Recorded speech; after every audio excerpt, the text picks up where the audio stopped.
তুমি কি পাপ করেছো, কি অন্যায় করেছো? তুমি জানো না আমার রব কত মেহেরবান, তিনি কত দয়ালু, তিনি ভালোবাসার আধার, তিনি করুণার আধার। তোমার পাপ অন্যায় যদি হয় খালের পানির সমান, বিলের পানির সমান, আমার আল্লাহর দয়া সাগরের পানির সমান। তোমার পাপ আর অন্যায় যদি হয় পাহাড়ের সমান, আমার আল্লাহর ভালোবাসা আর দয়া হচ্ছে আকাশের সমান। তুমি যদি তওবার মতো তওবা করতে পারো, ক্ষমার মতো ক্ষমা চাইতে পারো, চোখের পানি ছেড়ে, চোখের পানির বড় দাম, চোখের পানির মধ্যে বিশাল কারিশমা, এটা আল্লাহ খুব পছন্দ করে। 2 ফোঁটা পানি আল্লাহ পছন্দ করে। এক, জেহাদের ময়দানে শহীদের গা বেয়ে ঝরে পড়া রক্তের ফোঁটা। 2 হচ্ছে অনুতপ্ত বান্দার চোখের পানির ফোঁটা।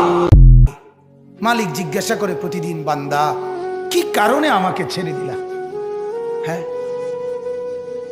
রাত 12টা বাজে তুমি ঘুমায় গেলা, মা ঘুমায় গেল, বাপ ঘুমায় গেল, বিবিও ঘুমায় গেছে, পাড়া পড়শি ঘুমায় গেছে। আল্লাহ বলেন আমি তো ঘুমাই নাই। বান্দা আমিও তো ঘুমাই নাই, সারাদিনে আমিও তো জগৎটা পরিচালনা করছি, তবুও তো আমার কোনো ক্লান্তি নাই, আমি তো ঘুমাই নাই। কেন ঘুমাই নাই জানো বান্দা? রাতের 2টা বাজে যদি তোমার পেশাব করতে হয়, রাতের 3টা বাজে যদি তোমার দরজা খুলতে হয়, তখন যদি তোমাকে উঠতে হয়, আর আমি যদি ঘুমায় যাই বান্দা, তোমারে চোখ মেলে দিবে কি?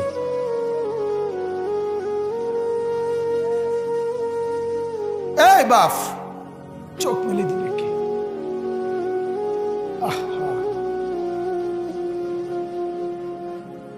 আল্লাহ আমাদেরকে মাফ করে। কোরআনুল কারীমের মধ্যে আল্লাহ তাআলা বলছে ওয়াহুয়াল্লাযী ইয়াতাওয়াফাকুম বিল-লাইল। কোরআনে আল্লাহ বলে, বান্দা শোনো, প্রত্যেকটা মানুষকে রাত গভীরে যে ঘুম আমি দেই, সেটা ঘুম না, আমি ওয়াফাত দেই, আমি মূলত মৃত্যু দিয়ে দেই। আবার আমি দয়া করে একটা নির্দিষ্ট সময় পরে চূড়ান্ত মৃত্যু দেব বলে আমি আবার সেই হায়াত সকালবেলা যখন জাগতে শুরু হয় তখন আমি ফিরিয়ে দিই, ফিরিয়ে দেয় আল্লাহ।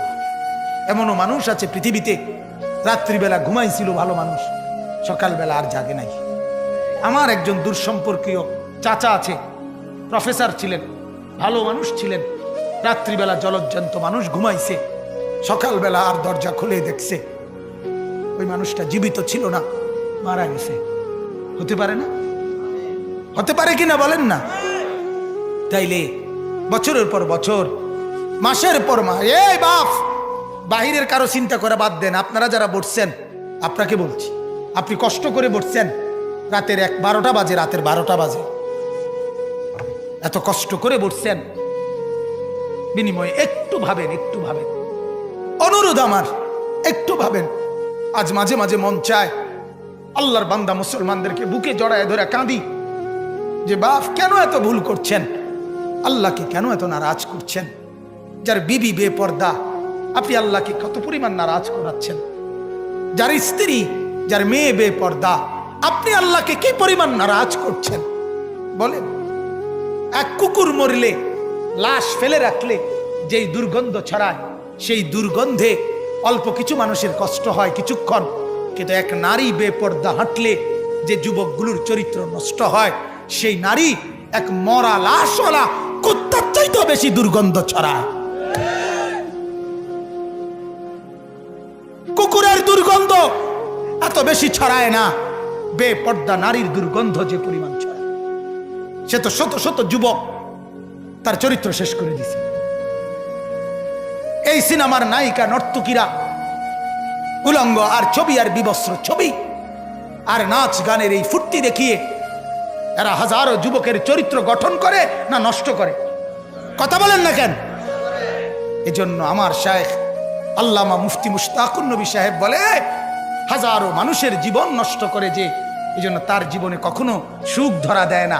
এজন্য এই পৃথিবীর জরিফ এটা, আপনি জরিফ চালায়া দেখেন, যত সিনেমার নায়ক নায়িকা, এদের জীবনের মতো দুঃখী জীবন, ব্যক্তি জীবনের মতো কষ্টের জীবন আর কারো নাই। আপনি খবর লাগান, আপনি খবর লাগান, এদের মতো লাঞ্ছনা।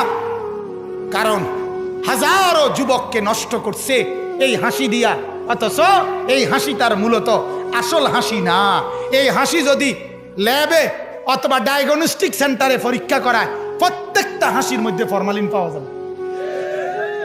কি পাওয়া যাবে? ফরমালিন, ফরমালিন, ফরমালিন পাওয়া যাবে। এগুলা হাসি না, এগুলা ধোঁকা।